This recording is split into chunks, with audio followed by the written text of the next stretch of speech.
Très bien, ceci est une histoire originale de Tales First, et honnêtement, celle-ci a pris une tournure à laquelle je ne m'attendais pas. Allez, c'est parti. Mes parents m'ont dit, on en a fini d'élever ton erreur. Sors, et ne reviens jamais.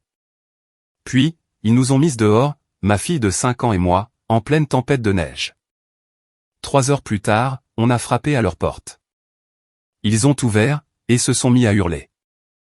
Si vous vous demandez comment du jus d'orange a pu mener à se retrouver à la rue, moi aussi. Il était 22h45, le genre d'heure tardive où la maison est endormie et silencieuse, et où la neige, dehors, tombait en rafales agressives, de côté, comme si elle nourrissait une vendetta personnelle. Ma fille, Zoé, n'arrivait pas à dormir.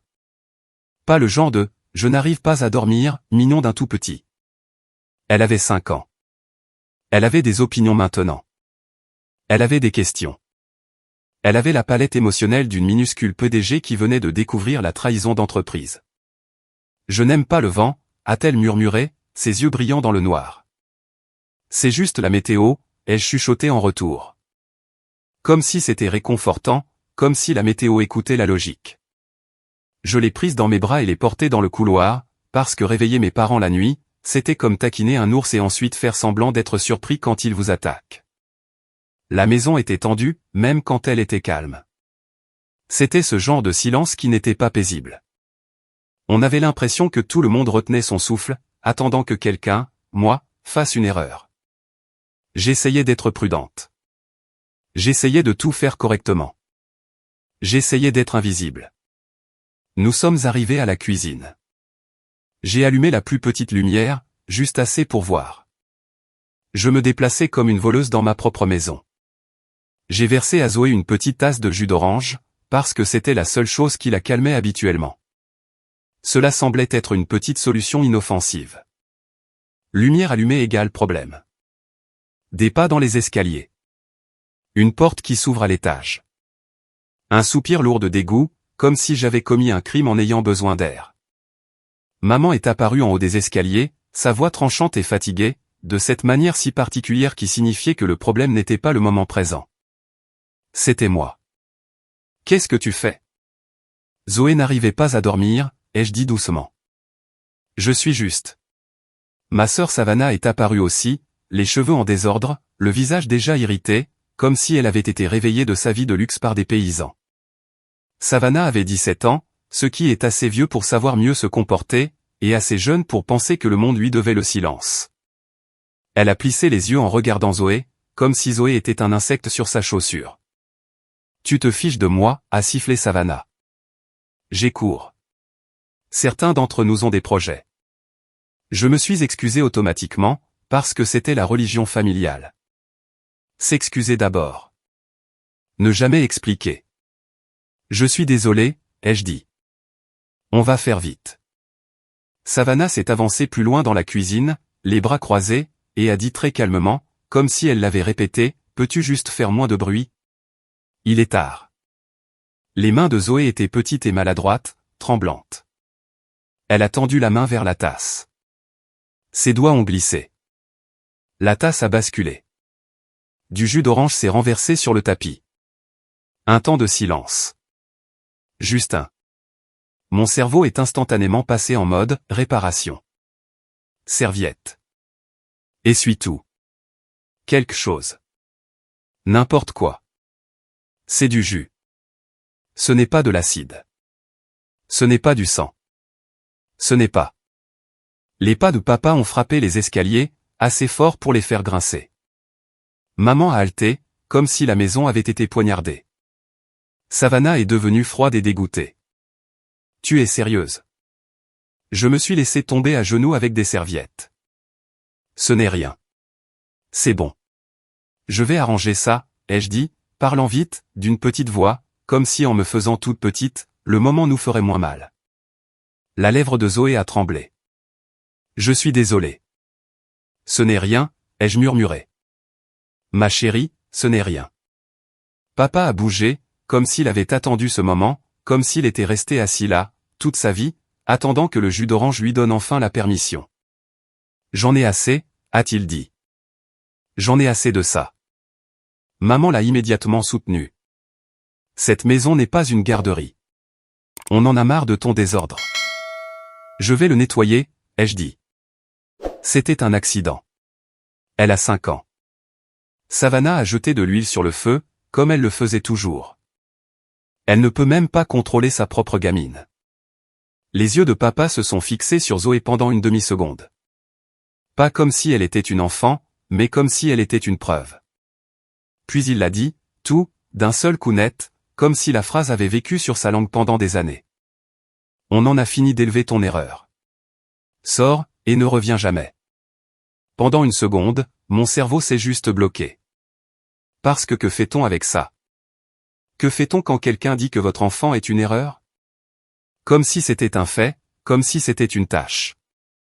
Je les ai regardés depuis le sol, des serviettes à la main, le jus d'orange s'imprégnant dans le tapis comme sur une scène de crime.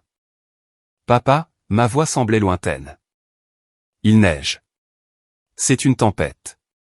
Où sommes-nous censés? Je m'en fiche, a-t-il dit. Maman ne m'a pas regardé. Elle a regardé le tapis, comme si le tapis était la victime. Je n'arrêtais pas de penser, ils ne le pensent pas. Ils vont se calmer. D'une seconde à l'autre, quelqu'un va arrêter ça. D'une seconde à l'autre, maman va soupirer et dire, d'accord, juste pour ce soir. D'une seconde à l'autre, papa va reprendre ses esprits. Personne n'a arrêté ça. Papa a attrapé des sacs, comme s'il s'était entraîné dans sa tête, comme s'il y avait une liste de contrôles qu'il pouvait enfin utiliser. Maman a arraché le manteau de Zoé d'un crochet et me l'a tendu comme une preuve. Alors que papa me tendait un sac, il a retiré la clé de la maison de mon porte-clés. Il l'a serrée dans son poing et a dit, « Celles-ci ne sont plus à toi. » J'ai senti l'air quitter mes poumons.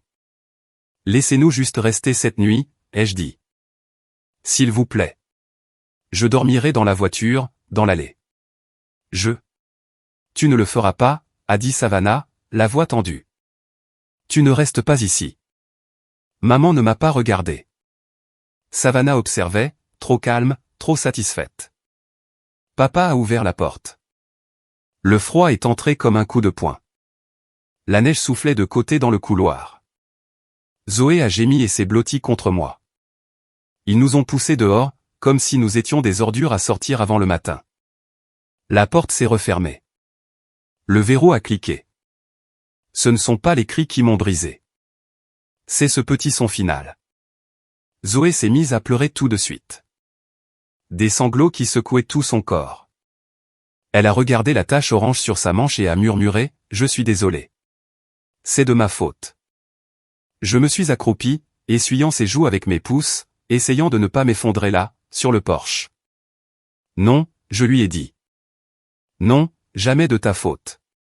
Tu m'entends? Jamais. Dans ma tête, la panique hurlait. Je n'ai pas de plan. Je n'ai personne.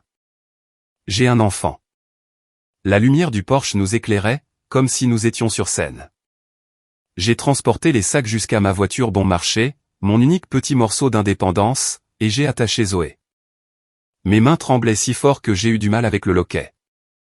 Batterie de téléphone faible, compte en banque quasiment une blague. Le genre d'argent qui disparaît à la seconde où on le regarde.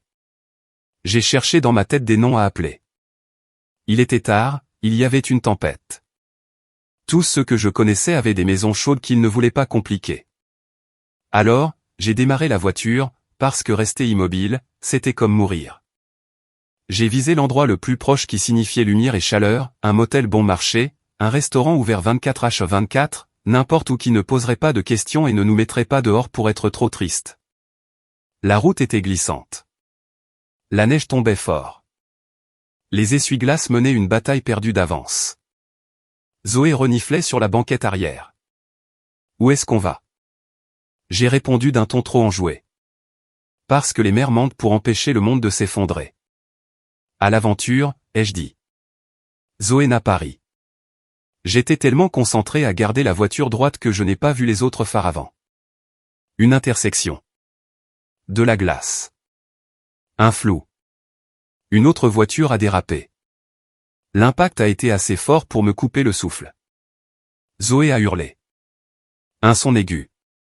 Puis il s'est brisé en sanglots. le monde s'est réduit à une seule chose, elle. Je me suis retourné, les mains tremblantes, scrutant son visage, ses bras, ses jambes. « Parle-moi, ma chérie, » ai-je dit, forçant ma voix à rester stable. « Regarde-moi. Tu es blessé? Où as-tu mal? » Elle a secoué la tête vivement, en pleurant. J'ai peur. J'ai quand même scruté à nouveau, ses joues, ses mains, son manteau. Pas de sang, rien d'évident. Juste la peur. Forte et réelle. Une femme s'est approchée à travers la neige, stable, contrôlée, sans paniquer. Elle a regardé sur ma banquette arrière, a vu le visage de Zoé strié de larmes, a vu les sacs, a vu toute la situation. Elle ne m'a pas aboyé dessus. Elle ne m'a pas accusé. Elle n'avait même pas l'air en colère. Elle a demandé tranquillement, « Pourquoi êtes-vous dehors par ce temps avec une enfant de 5 ans ?» J'ai essayé de mentir, puis je n'ai pas pu. On s'est fait mettre dehors, je me suis entendu dire. Ce soir. Son visage a changé, comme si elle venait de se prendre une gifle. « Quel est votre nom ?» a-t-elle demandé. « Clara » ai-je dit. Ses yeux se sont posés sur mon visage, comme si elle le comparait à un souvenir qu'elle ne voulait pas voir se confirmer. Puis elle a dit très doucement, comme si elle se parlait à elle-même, « Clara Walker. » Je me suis figé. Je ne vous ai pas vu depuis. Depuis quoi? Vous étiez dans mon. Elle s'est interrompue. Où êtes-vous allé? Comment connaissait-elle mon nom de famille? J'ai appris très tôt que mon rôle dans la maison n'était pas celui de fille. C'était celui de tampon. Savannah pleurait, mes parents la réconfortaient. Je réussissais quelque chose, mes parents hochaient la tête et passaient à autre chose. Si Savannah était contrariée, l'univers s'arrêtait. Si j'étais contrarié, on me disait d'être mature. J'ai appris à me faire petite, parce que prendre de la place me coûtait toujours cher. Je ne savais pas pourquoi ils avaient besoin d'un méchant dans la famille jusqu'à l'année où je suis tombée enceinte. Avant ça, j'avais un chemin, un vrai. En seconde, j'ai été admise dans un programme sélectif de mentorat de recherche pour lycéens performants d'une université d'État. Ce n'était pas un programme où l'on s'assoit dans un amphi et on applaudit poliment. C'était du vrai travail. Chaque samedi, un petit groupe d'entre nous se réunissait sur le campus et travaillait sur un projet, collecte de données, présentation, rapport, tout le tralala du « ça pourrait être votre vie un jour ». Et intégré à cela, il y avait la partie qui me faisait me sentir comme une personne avec un avenir, une réunion de mentorat individuel hebdomadaire. 15 minutes qui ressemblaient à de l'oxygène. Quelqu'un qui me demandait ce que je voulais, pas ce que j'avais fait de mal. J'ai gardé une chose de ce programme. Une petite chose. Je ne savais pas qu'elle reviendrait quand tout s'effondrerait. C'était mon badge, futur scolaire, sur un cordon bleu. Je ne l'ai plus jamais porté, mais je ne l'ai jamais jeté. À l'époque, je pensais que ma vie s'ouvrait enfin. Puis je suis tombée amoureuse de Brendan. Brendan était adorable quand c'était facile, et distant quand ça devenait sérieux. Il m'a fait me sentir choisie, après avoir vécu dans une maison où j'étais principalement tolérée. Alors oui, je suis tombée éperdument amoureuse, comme un cliché, comme une fille qui avait été affamée d'affection et avait confondu l'attention avec l'amour. Quand j'ai découvert que j'étais enceinte, ma première pensée n'a pas été la peur. C'était, je peux encore le faire. Je peux encore finir le lycée, encore faire le programme, encore être moi. J'avais 15 ans à l'époque. Brendan en avait 17. Il a promis qu'il serait là, puis a cessé de répondre. Plus tard, j'ai appris qu'il était parti pour l'université en Europe. Je n'ai pas eu beaucoup de nouvelles de lui depuis. Je pensais que le plus dur serait de le dire à mes parents. J'avais tort. Je leur ai dit dans la cuisine, les mains tremblant si fort que j'avais du mal à sortir les mots. Il y a eu une pause, juste assez longue pour qu'une lueur d'espoir apparaisse. Puis le visage de ma mère a changé en premier. Pas de la colère, du dégoût. Mon père n'a pas demandé si j'allais bien. Il a demandé qui était au courant. Ils n'ont pas dit, comment pouvons-nous t'aider? Ils ont dit des choses comme, sais-tu ce que les gens vont penser? Tu nous as fait honte. Tu as gâché ton avenir. Savannah regardait comme si c'était un spectacle. Comme si cela prouvait quelque chose qu'elle avait toujours cru à mon sujet. Je m'attendais à une punition. Je ne m'attendais pas à être effacé. Ils ont décidé que je ne retournerai pas à l'école pendant un certain temps. Puis c'est devenu l'école à la maison. Puis c'est devenu, tu ne retourneras pas du tout. Ils ont dit que c'était pour éviter les commérages. Pour préserver le respect de la famille, pour ne pas parader ma honte, comme si mon corps était un panneau publicitaire et mon bébé un scandale. Ils m'ont poussé à abandonner immédiatement le programme de mentorat. Plus de samedis, plus de réunions, plus d'avenir. J'ai essayé de me battre. J'ai essayé de négocier. J'ai essayé. Laissez-moi juste finir le semestre. Mon père a dit quelque chose comme, si tu n'as pas été assez intelligente pour éviter de tomber enceinte, tu n'es pas assez intelligente pour l'université. Et c'était tout. Le programme a continué sans moi. J'ai cessé de me présenter. J'ai cessé de répondre aux appels. Le pire, c'est que je n'ai même pas pu dire au revoir. Zoé est née, et je l'ai aimée avec une férocité qui m'effrayait. Mais dans cette maison, l'amour ne vous protégeait pas. Il leur donnait juste une autre cible. Mes parents traitaient Zoé comme du bruit, du désordre, un inconvénient. Jamais totalement cruel en public, toujours cruel en privé. Savannah a eu une vie d'adolescente normale, soirée pyjama, école, amis. Moi, j'ai eu l'épuisement et les rappels que je devais tout à mes parents de m'avoir laissé rester. J'ai promis à ma fille qu'elle n'était jamais une erreur. Et puis, 5 ans plus tard, elle a renversé du jus d'orange. De retour dans la voiture, ma bouche était toujours ouverte, avec une question que je ne pouvais pas poser. La petite voix de Zoé est venue de derrière moi. Maman, on rentre à la maison. Mes mains se sont crispées sur le volant, comme s'il pouvait arranger les choses. On va quelque part au chaud, ai-je dit. Parce que c'est ce qu'on dit quand on n'a pas de maison et que son enfant a 5 ans. Dehors, la femme n'avait pas l'air en colère. Elle avait l'air alerte, comme si elle cherchait déjà la prochaine chose qui pourrait mal tourner. Elle s'est penchée juste assez pour que Zoé puisse voir son visage. Puis ses yeux ont balayé Zoé, la ceinture de sécurité, les joues, les mains, rapidement, vérifiant, sans s'attarder, et elle m'a regardé. Est-elle blessée? Non, ai-je dit trop vite. Je ne pense pas. Elle a juste peur. Zoé a émis un petit son brisé qui l'a confirmé. La femme a hoché la tête une fois. D'accord. Mon cœur essayait toujours de sortir de ma poitrine. La neige crissait sur la vitre. Je suis désolé, ai-je lâché. Je ne vous ai pas vu. J'étais. Elle m'a coupé, comme si elle avait déjà entendu la panique auparavant. C'est un pare-choc, a-t-elle dit. Ne vous en faites pas. Je l'ai dévisagé. La plupart des gens s'inquiètent pour les pare-chocs. Des querelles de voisinage entières ont commencé pour moins que ça. Je vous ai heurté, ai-je dit, parce que mon cerveau avait besoin que la réalité soit reconnue. Besoin que quelqu'un soit en colère pour que le monde ait un sens. Vous avez mal jugé dans une tempête, a-t-elle corrigé. Ça arrive. Puis, comme si elle changeait de chaîne, quel âge a-t-elle? 5 ans. Son expression s'est durcie. Pas contre moi. Pas contre la bosse. Contre le 5 ans. Elle a de nouveau regardé Zoé. Salut, ma chérie. Comment t'appelles-tu? Zoé a hésité, m'a regardé comme si elle demandait si nous avions le droit de parler. Zoé, ai-je dit pour elle. Elle s'appelle Zoé. La femme a hoché la tête. Salut, Zoé. Je m'appelle Simona. Puis elle s'est retournée vers moi. Clara, où alliez-vous? Un motel, ai-je dit, et ça a sonné pathétique à la seconde où c'est sorti de ma bouche. Et après ça, a-t-elle demandé. Ma gorge s'est nouée. Je ne sais pas. Elle ne m'a pas jugé. Elle n'a pas eu pitié de moi. Elle a juste attendu, comme si elle sentait que la vérité était là et qu'elle n'avait pas besoin de la pourchasser. J'ai dégluti. Ma voix est sortie toute petite. Mes parents nous ont mises dehors, ai-je dit. Ce soir. Quelque chose a changé sur son visage. Pas de la surprise, plutôt de la colère qui décidait où atterrir. Par ce temps, a-t-elle demandé, la voix calme. J'ai hoché la tête une fois.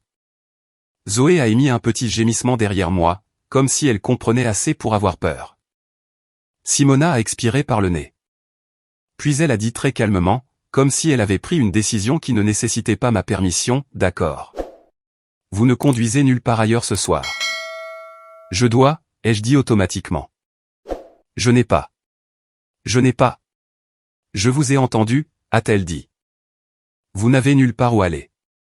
C'est pour ça que vous ne conduisez pas. Elle s'est éloignée de ma fenêtre et a indiqué un petit parking à proximité. Warning, a-t-elle dit. Garez-vous lentement sur ce parking. Je vous suis. J'ai voulu argumenter. Ma fierté a essayé de se redresser, comme si elle avait encore des droits, mais Zoé a murmuré « Maman » et ma fierté s'est immédiatement rassise. J'ai allumé mes warnings. J'ai avancé la voiture et je me suis garé sur le parking avec la délicatesse de quelqu'un qui désamorce une bombe.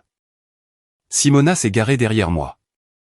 Elle est sortie, a pris 2 photos rapides des pare-chocs et de l'intersection, puis a rangé son téléphone, comme si elle venait de classer la bosse dans un tiroir étiqueté « Plus tard ». Je suis sorti aussi, et le froid m'a frappé assez fort pour me couper le souffle. Je suis vraiment désolé, ai-je répété, parce que je suppose que je suis fidèle à ma marque. Ce n'est rien, a-t-elle dit, les yeux déjà sur Zoé à travers la vitre. Son siège auto est bien fixé? Oui. Bien. Puis elle m'a regardé. Vous avez vos clés? La clé de ma voiture, ai-je dit. Oui. La clé de ma maison. Non, il l'a prise. Sa mâchoire s'est légèrement contractée. D'accord. Elle n'en a pas dit plus. Elle s'est dirigée vers sa portière arrière, l'a ouverte, et en a sorti une couverture. Pas comme un accessoire dramatique, juste de manière factuelle, comme si elle en gardait une parce que la vie est ainsi faite. Elle a étalé la couverture sur la banquette arrière et a ouvert la portière. Et, dit-elle doucement. Viens t'asseoir ici. On va se réchauffer. Zoé l'a dévisagé, puis a vérifié mon visage. J'ai hoché la tête. C'est bon, ma chérie. Elle est montée, le manteau serré contre elle, et sa respiration s'est enfin ralentie. J'ai attrapé nos sacs dans ma voiture. Mes doigts ont tâtonné avec la fermeture éclair. J'ai fait tomber un sac, parce que bien sûr que oui. Simona l'a ramassé et me l'a tendu sans en faire un drame. Verrouillez votre voiture, a-t-elle dit. Je l'ai fait. Ce clic semblait trop petit pour la nuit que nous vivions. Et puis je me suis glissé sur le siège avant de la voiture de Simona, le cœur essayant toujours de sortir de ma gorge. Pendant que nous roulions, mon cerveau a essayé de rattraper son retard. Il s'est finalement souvenu de la chose qu'elle avait dite lors de l'accident. Calme. Exact. Walker. Je n'ai pas posé de questions. Zoé était juste derrière nous, à écouter. Et je ne pouvais pas risquer que la réponse soit quelque chose qu'elle porterait. Simona a conduit en silence pendant 1 minute, puis a demandé « Avez-vous des amis que vous pouvez appeler ?» J'ai fixé le tableau de bord. Non. Pas d'explication, pas d'excuse. Juste non. Elle a hoché la tête une fois. D'accord. Ce mot encore. D'accord, comme si c'était un fait, pas un échec. Nous nous sommes arrêtés devant une maison modeste aux lumières chaudes. Rien de tape à accent grave l'œil, rien de froid. Juste stable. À l'intérieur, la chaleur nous a enveloppés si soudainement que mes yeux m'ont piqué. Zoé s'est affaissée sous la couverture dès que la porte s'est refermée, comme si son corps avait tenu bon grâce à la peur pure. Simona a disparu pendant 30 secondes et est revenue avec des chaussettes épaisses et une tasse de chocolat chaud qui sentait l'effort authentique. Zoé a cligné des yeux vers elle. « Tu es gentille ?» a-t-elle demandé, parce que les enfants de 5 ans n'ont pas de filtre. Simona a marqué une pause, comme si elle choisissait ses mots avec soin. « J'essaie » a-t-elle dit. « Ça te va ?» Zoé m'a regardé. J'ai hoché la tête, la gorge serrée. « Oui, ma chérie. » Simona s'est tournée vers moi. « Asseyez-vous. » Je me suis assise sur le bord du canapé, toujours avec mon manteau, toujours prête à recevoir des cris qui ne sont jamais venus. La maison était calme. Des lampes douces, des livres, une pile de courriers bien rangés, un seul manteau sur un crochet. Le genre de calme qui ne ressemble pas à un piège. Mes mains ne voulaient pas s'arrêter de trembler, alors j'ai ouvert mon sac juste pour leur donner quelque chose à faire. Et le cordon bleu des « futurs scolaires » est apparu. Mon visage est devenu brûlant. Bien sûr, je l'avais encore, comme un petit souvenir embarrassant de la vie que je n'ai pas pu vivre. Je l'ai vite repoussé, comme si le cachet pouvait cacher le fait que j'avais été quelqu'un avec un plan. Les yeux de Simona se sont posés dessus quand même. Elle n'a rien dit, mais elle s'est immobilisée, juste un instant. Puis elle s'est avancée dans la lumière près de l'embrasure de la cuisine, et mon cerveau a enfin fait ce qu'il aurait dû faire plus tôt. Sa posture, sa voix, la façon dont elle me regardait comme si j'avais de l'importance. Mon estomac s'est retourné. Non, ai-je murmuré. Son expression s'est adoucie. De la tristesse, peut-être, ou du soulagement, ou les deux. C'est moi, a-t-elle dit doucement. Docteur Carr. La pièce a vacillé. Le docteur Simona Carr, ma mentor d'il y a 5 ans. La seule adulte qui m'avait regardé comme si j'avais un avenir, au lieu d'un défaut. Zoé a bâillé et a glissé sur le côté contre le coussin du canapé, trop fatiguée pour remarquer que mon cerveau tout entier était en train d'imploser. Le docteur Carr a gardé la voix basse. Où êtes-vous allé? J'ai essayé de minimiser. La vie a suivi son cours. Elle a attendu. Pas de pression. De l'espace. Et la vérité est sortie en morceaux bruts. Enceinte à 15 ans, retirée de l'école, école à la maison, pas de diplôme, pas de programme, pas d'adieu, des années coincées. L'expulsion de ce soir. J'ai attendu le regard, le dégoût, la déception. Il n'est pas venu. Elle a hoché la tête une fois, lentement, puis a demandé, « Qu'est-ce qu'il y a encore dans cette maison dont vous avez besoin ?» Mon portefeuille, ai-je dit automatiquement. Les papiers d'école de Zoé. J'ai arrêté, parce que mon cerveau a enfin rattrapé le reste. Mon épipène, ai-je dit. Allergie aux fruits de mer. J'ai essayé de hausser les épaules comme si ce n'était pas grave, comme si je n'étais pas à une contamination croisée d'un cauchemar. Le docteur Carr ne m'a pas laissé faire. Non, a-t-elle dit, calme et absolu. On ne joue pas avec ça. Je n'y retourne pas. Bien sûr que non, a-t-elle dit. On va récupérer ce dont vous avez besoin. Elle a glissé un bloc-notes vers moi. Les choses essentielles, maintenant. Mon stylo a bougé. Épipène. Portefeuille. Papier d'école de Zoé. Tout ce qui portait nos noms. Le docteur Carr a appelé le numéro non urgent. J'ai capté des bribes. Expulsion. Enfant mineur. Médicaments d'urgence. Intervention civile. Éviter la confrontation. Puis mon téléphone s'est allumé. Papa, puis maman. J'ai fixé l'écran une demi-seconde de trop. Le docteur Carr est resté près de moi, silencieuse. J'ai répondu. Allô? Mon père a immédiatement hurlé. Qu'est-ce que tu as fait? On a eu la police à notre porte au milieu de la nuit. Maman a coupé, furieuse. Comment oses-tu appeler la police sur tes propres parents? Sais-tu de quoi ça a l'air? Ma gorge s'est nouée. Le vieux réflexe s'excuser, se faire petite a essayé de remonter le long de ma colonne vertébrale. J'ai regardé Zoé, recroquevillée sur le canapé, enfin endormie. J'ai appelé parce que j'avais besoin de mon épipène, ai-je dit. C'est tout. Papa a ricané. Toujours une histoire. Je raccroche, ai-je dit. Ils ont parlé l'un par-dessus l'autre, plus fort, plus laid. J'ai appuyé sur « Fin ». Clic. Plus tard, un officier a ramené les choses essentielles, mon épipène, mon portefeuille, les formulaires de Zoé, et a pris une brève déclaration. Ce qui s'est passé, si nous étions en sécurité, si Zoé était en sécurité. Quand la porte s'est refermée à nouveau, le calme a enfin semblé différent. Pas le calme avant la punition, le calme après la survie. Le docteur Carr ne m'a pas félicité, ne m'a pas fait la morale. Elle a juste demandé, avez-vous faim? C'était si normal que ça a failli me briser. Plus tard, après que Zoé a été bordée sous une couverture et que mon épipène a été placé là où je pouvais l'attraper rapidement, j'ai dit, parce que la politesse est mon réglage par défaut, même quand ma vie est en feu, merci.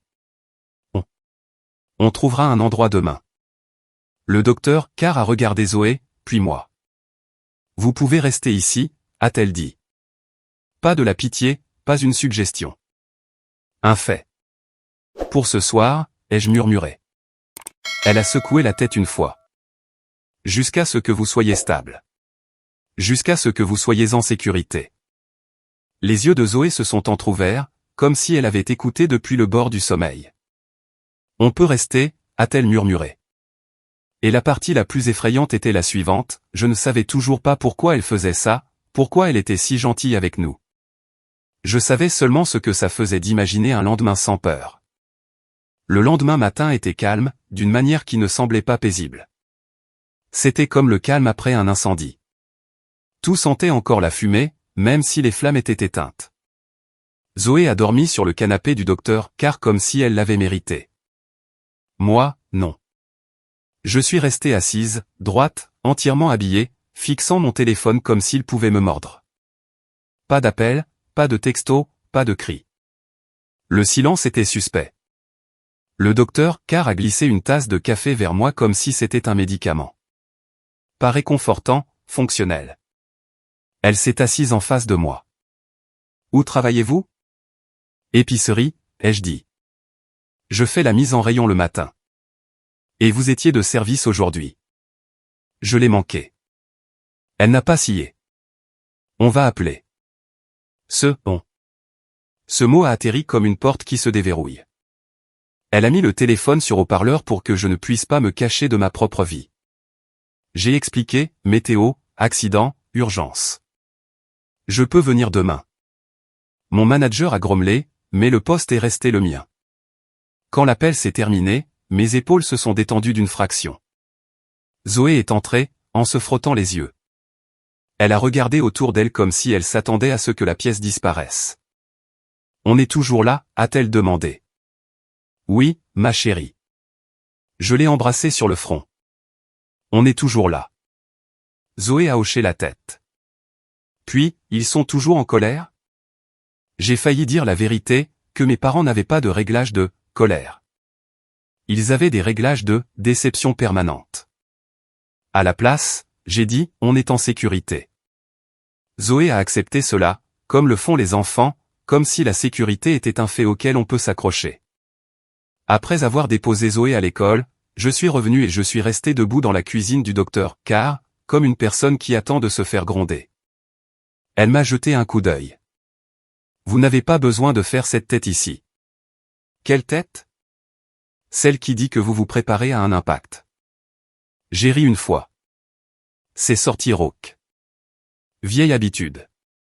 Elle a hoché la tête, comme si elle comprenait trop bien les vieilles habitudes. Puis elle a dit, de manière factuelle, vous n'avez jamais fini le lycée. Mon estomac s'est noué. Non. Le GED, a-t-elle demandé? Non. Elle n'a pas demandé pourquoi. Elle n'a pas fait la morale. Elle m'a juste regardé et a dit, est-ce que vous voulez finir? La question a frappé comme une gifle, parce que j'avais passé des années à croire que je n'avais plus le droit de vouloir des choses. Je travaille, ai-je dit automatiquement. Zoé. Elle est à l'école, a dit le docteur Carr. Et vous êtes intelligente. C'était il y a 5 ans, ai-je commencé. Pas 50, a-t-elle terminé. Je détestais qu'elle ait raison. Elle a glissé un bloc-notes sur la table. Pas une citation de motivation. Un plan. 2 heures par nuit, a-t-elle dit. 4 soirs par semaine. On commence petit. On ne négocie pas avec la honte. J'ai fixé le bloc-notes comme s'il allait exploser. Et si j'échoue, ai-je demandé. Alors vous le repasserez, a-t-elle dit, comme si la gravité était optionnelle. C'est à ce moment-là que ça a cessé d'être confortable. C'est devenu de la rébellion. Pas une rébellion dramatique. Une rébellion silencieuse. Le genre qui ressemble à une femme adulte ouvrant un livre de maths et refusant de croire la voix qui lui dit qu'il est trop tard.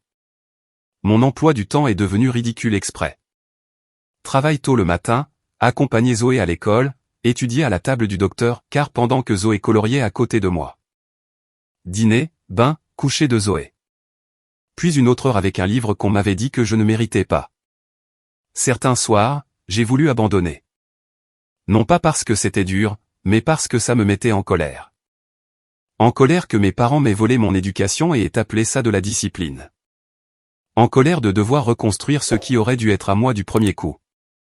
La première fois que j'ai réussi un test d'entraînement au GED, Zoé a applaudi comme si j'avais gagné un championnat. Maman est intelligente, a-t-elle annoncé. J'ai reniflé. Maman est têtue. Quand j'ai réussi le vrai test, j'ai pleuré dans ma voiture sur un parking, comme une personne avec une excellente régulation émotionnelle. Zoé a demandé pourquoi je pleurais et je lui ai dit, de joie. Et elle a dit, oh. Comme si pleurer de joie était normal. Puis, l'université communautaire, parce que les frais de scolarité se fichent des histoires inspirantes. J'ai gardé mon travail. J'ai pris des cours quand je le pouvais. J'ai appris à vivre dans l'espace entre, pas assez de temps, et, fais-le quand même. Le docteur Carr ne m'a pas sauvé avec des discours. Elle s'est présentée avec de la logistique. Un trajet quand ma voiture ne démarrait pas. Du babysitting quand Zoé est tombée malade et que j'avais un examen. Un email calme quand un professeur agissait comme si les aménagements étaient une faillite morale. Je ne suis pas devenu intrépide. Je suis devenu expérimenté. Puis j'ai été transféré à l'université d'État. Marcher sur le campus, c'était comme entrer dans une chronologie alternative, une où je n'avais pas été effacé. Et là, un jour de semaine au hasard, j'ai vu le bâtiment où les futurs scolaires se réunissaient. Mon estomac s'est retourné si violemment que j'ai eu l'impression que le passé avait des mains. Le docteur Carr n'a rien dit. Elle a juste marché à côté de moi. La vie d'étudiante parente sur le campus était brutale. Tout le monde agissait comme si on pouvait être une étudiante parfaite si on gérait juste son temps. Comme si la gestion du temps incluait de matérialiser une garde d'enfants à partir de rien. J'ai rencontré d'autres mères étudiantes dans une panique silencieuse. Toujours à s'excuser, toujours à une urgence de l'abandon. Alors j'ai commencé à aider. Modestement au début, un groupe de discussion, des notes partagées, des échanges de babysitting, une liste de « Qui peux-tu appeler à minuit ?» Le docteur Carr a regardé s'agrandir et un soir, a glissé une enveloppe sur sa table. « Opportunité de financement », a-t-elle dit. « Rédiger une proposition. » J'ai dévisagé l'enveloppe. Je ne suis pas qualifié. Elle a levé un sourcil. Vous le vivez. C'est plus qualifié que la plupart. Alors, je l'ai écrite. Nous avons obtenu la subvention. Puis une autre. La première fois qu'une mère m'a dit que ça l'avait empêché d'abandonner, je suis allé aux toilettes et j'ai pleuré pendant exactement 30 secondes, parce que j'avais encore un service à faire. Quelque part au cours de cette année, la gentillesse du docteur Carr a commencé à ressembler moins à de la charité et plus à un choix. Les dessins de Zoé sont apparus sur son frigo. Les goûters que Zoé aimait étaient toujours dans le placard. Une petite brosse à dents dans la salle de bain du haut, qui n'était pas là au début. Une nuit, Zoé s'est endormie sur le canapé avec ses devoirs sur les genoux. Le docteur Carr l'a couverte d'une couverture et est resté là, un instant de trop. La question m'a échappé avant que je puisse la ravaler. Pourquoi faites-vous ça? Le docteur Carr ne m'a pas regardé tout de suite. Elle a regardé Zoé respirer. Je pensais que j'avais le temps, a-t-elle dit doucement. J'ai attendu. Je n'arrêtais pas de reporter la partie famille, a-t-elle ajouté. Carrière, titularisation, plus tard. Et plus tard n'est jamais arrivé. Sa voix est restée contrôlée. Sa main, non. Cette maison a été silencieuse pendant longtemps, a-t-elle dit. Je ne savais pas quoi faire de cette honnêteté, alors j'ai essayé de l'alléger un peu. Alors, on est votre petite invasion bruyante. Sa bouche a tressailli. Quelque chose comme ça. Puis elle m'a regardé et a dit la partie que je n'oublierai jamais. Je vous ai choisi, non pas parce que j'avais besoin d'un projet, mais parce qu'aucun enfant ne devrait grandir en croyant qu'il est une erreur. Ma gorge s'est serrée. J'ai hoché la tête, parce que je ne savais toujours pas comment accepter quelque chose de bien sans m'en excuser. Quand la remise des diplômes est arrivée, Zoé avait 10 ans, assez grande pour se souvenir de la tempête comme d'une cicatrice. Et Savannah obtenait son diplôme aussi. Même université, même cérémonie. Mes parents étaient là pour elle. Bien sûr qu'ils l'étaient. Je les ai vus avant qu'ils ne me voient, et j'ai senti quelque chose de vieux essayer de remonter. Un instinct de me faire petite. Il n'a pas gagné. La voix de l'annonceur a résonné dans l'auditorium. Veuillez accueillir notre conférencière étudiante et fondatrice de l'initiative de soutien aux parents étudiants, Clara Walker. Je suis entrée dans la lumière. Savannah applaudissait. Puis ses mains se sont figées en l'air. 2 rangées derrière elle, le visage de ma mère a blêmi si vite que ça semblait irréel. Mon père s'est penché en avant, me fixant, comme si ses yeux pouvaient remonter le temps. J'ai atteint le pupitre et ajusté le micro. Bonsoir, ai-je dit. Je m'appelle Clara Walker. Je suis une diplômée, et je suis une maman. Zoé était assise près du devant avec le docteur Carr, me regardant comme si elle me tenait stable. Quand Zoé avait 5 ans, ai-je dit, mes parents m'ont regardé et ont dit, on en a fini d'élever ton erreur. Sors, et ne reviens jamais. La salle est devenue complètement silencieuse. Les têtes se sont tournées, subtilement au début, puis plus franchement, vers la section où mes parents étaient assis, figés. Ma mère a couvert sa bouche. Les mains de mon père se sont serrées jusqu'à ce que ses jointures blanchissent. Savannah fixait intensément ses genoux, comme s'il pouvait l'avaler. Ils ont pris ma clé de maison, ai-je continué, la voix égale. Ils ont poussé quelques sacs dans mes bras. Ils ont fermé la porte alors que la neige tombait de côté. Je n'avais pas besoin d'embellir. La vérité se portait toute seule. Je me suis assise dans ma voiture avec une enfant qui me demandait si on rentrait à la maison, ai-je dit, et j'ai dû répondre comme une mère, même quand je me sentais moi-même comme une enfant effrayée. On pouvait sentir la salle changer. Les gens n'écoutaient plus poliment. Ils étaient là. Et cette même nuit, j'ai eu un accident de voiture mineur, ai-je dit. Personne n'a été blessé, mais je me souviens avoir pensé, bien sûr. Quelques rires gênés, parce que la douleur plus le bon timing, c'est le cousin plus sombre de la comédie. La femme qui est sortie de l'autre voiture ne se souciait pas du pare-choc, ai-je dit. Elle m'a posé une seule question, où allez-vous? J'ai marqué une pause. J'ai dit, je ne sais pas, silence, lourd, réel. Elle nous a ramenés chez elle, ai-je dit. Elle nous a donné un foyer. Je me suis tourné vers le premier rang. Cette femme, c'est le docteur Simona Carr. Les applaudissements ont éclaté rapidement. Le docteur Carr ne s'est pas levé. Elle a juste hoché la tête une fois, les yeux brillants. C'est pour ça que cette initiative existe, ai-je dit. Parce qu'être intelligent n'a pas d'importance si vous n'avez pas de garde d'enfant. L'ambition n'a pas d'importance si un seul jour de maladie peut vous faire abandonner vos études. Et personne ne devrait avoir à choisir entre nourrir son enfant et finir un diplôme. J'ai laissé l'idée faire son chemin. Si quelqu'un vous a déjà traité d'erreur, ai-je terminé, la voix stable, il avait tort. Je me suis reculé du micro. Les applaudissements ont repris, plus fort maintenant, plus polis. Ma mère pleurait ouvertement. Mon père regardait droit devant lui, comme si le sol s'était dérobé. Savannah ne pouvait toujours pas lever les mains pour applaudir. Pour la première fois de ma vie, ils ne contrôlaient pas l'histoire. Après, ils m'ont trouvé. Bien sûr qu'ils l'ont fait. Des larmes. Des excuses. Le besoin soudain et désespéré de réécrire l'histoire en quelque chose de plus doux. Je n'ai pas élevé la voix. Je vous pardonne, leur ai-je dit, parce que je ne voulais pas de poison dans mon corps pour toujours. Mais je ne reviens pas. Ils ont essayé. La famille, c'est la famille. J'ai regardé Zoé, puis le docteur Carr. Non, ai-je dit doucement. La famille, c'est ceux qui sont là pour vous. Et je suis parti. Pas en colère, pas triomphante. Juste fini. Parce que ma vie n'était plus une punition. Elle était à moi. Tout le monde aime dire, mais ce sont tes parents. Jusqu'à ce que ce soit eux qui se fassent jeter dehors dans une tempête de neige. Je leur ai pardonné. Je ne leur ai juste pas redonné accès à ma vie. Renouer ou couper les ponts. Que choisiriez-vous? Commentez ci-dessous et abonnez-vous si vous voulez.